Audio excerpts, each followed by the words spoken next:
Pernah nggak sih lu nongkrong di kafe favorit, pesen kopi susu kekinian, duduk manis, dan hening? Nggak ada lagu, nggak ada back sound. Yang kedengeran cuma suara mesin espresso, sendok ketok meja, dan pasangan di meja sebelah yang udah 5 menit diem-dieman. Padahal dulu tempat itu rame. Suasana chill, ada musik galau, ada jazz, kadang lofi girl nemenin kerja. Sekarang, sunyi.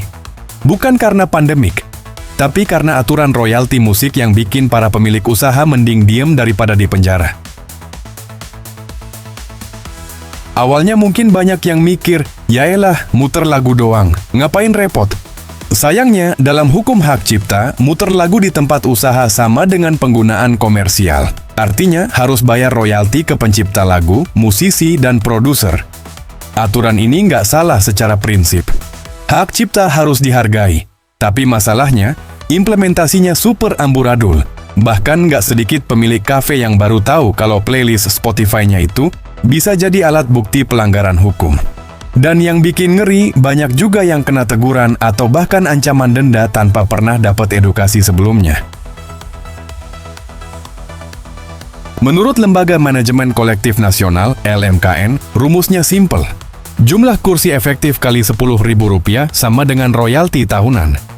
Jadi kalau satu kafe punya 100 kursi dan rata-rata okupansinya 50%, berarti 100 kursi X 50% sama dengan 50 kursi. 50 kursi kali 10.000 sama dengan Rp500.000 per tahun. Kedengeran murah? Bentar dulu. Uang itu dibagi-bagi lagi. 60% buat pencipta lagu, 30% buat performer musisi, 30% lagi buat produser pemilik rekaman.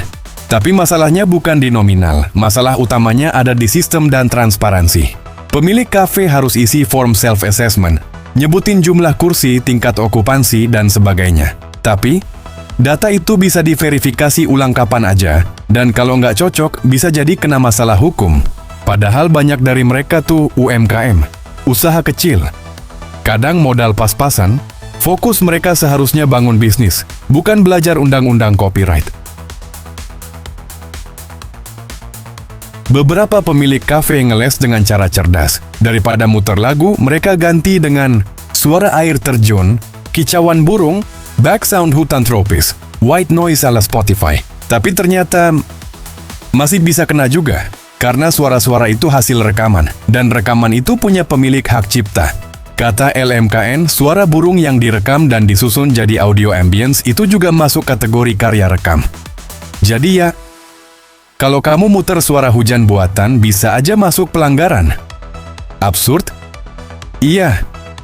Tapi begitulah hukum kalau udah kebanyakan celah. Nggak usah nunggu viral, netizen udah lebih dulu nyinyir, kafe harusnya dianggap tempat promosi musik, bukan objek pungutan. Muter lagu malah dibilang kriminal. Ini negara hukum atau negara sunyi?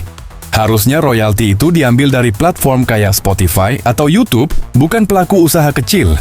Bahkan ada yang nyaranin kafe pakai musik AI biar nggak ada pemilik hak cipta. Masalahnya, musik AI pun sebentar lagi masuk wilayah hukum juga. Banyak negara lagi debat soal siapa yang punya hak atas karya buatan AI. Nggak mustahil, nanti kafe bisa dituntut karena muter lagu bikinan robot. Baru setelah ramai di medsos dan media, pejabat kita mulai buka suara. Wakil Ketua DPR, Sufmi Dasko Ahmad, minta pemerintah nggak bikin aturan yang memberatkan. Fadli Zon, iya Fadli lagi, juga ikut campur. Katanya harus ada win-win solution. Musisi tetap dapat haknya, tapi pelaku usaha nggak trauma buka kafe. Dia juga nyorot fakta bahwa ini bukan cuma urusan Kementerian Kebudayaan doang, tapi juga Kemenkumham dan sektor lain. Karena nyatanya, ini udah jadi masalah lintas sektor. Hukum, ekonomi, budaya, digital. Kalau ngomongin negara lain, kita bisa belajar banyak. Amerika Serikat, ada lembaga collecting resmi kayak ASCAP dan BMI. Semua transparan. Pelaku usaha bisa langsung daftar online. Bayarnya berdasarkan luas ruangan atau jenis usaha. Jepang, ada Jasrak yang udah punya database nasional semua lagu. Semua platform digital terhubung otomatis. Nggak ada istilah, nggak tahu harus bayar ke siapa. Kalau di Indonesia, aturan multitafsir. Lembaga pengelola banyak, sistem nggak sinkron. Pelaku usaha bingung, musisi juga nggak yakin uangnya sampai. Jadi jangan heran kalau banyak pelaku usaha akhirnya main aman. Stop muter lagu.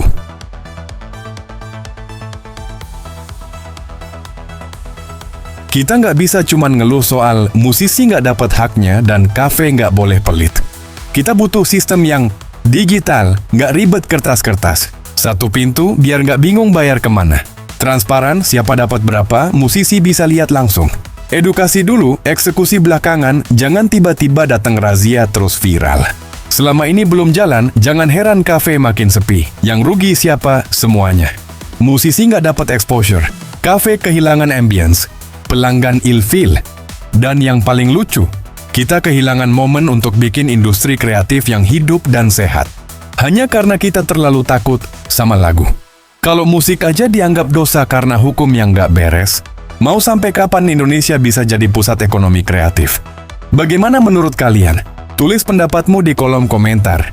Jangan lupa like, share, dan subscribe ya!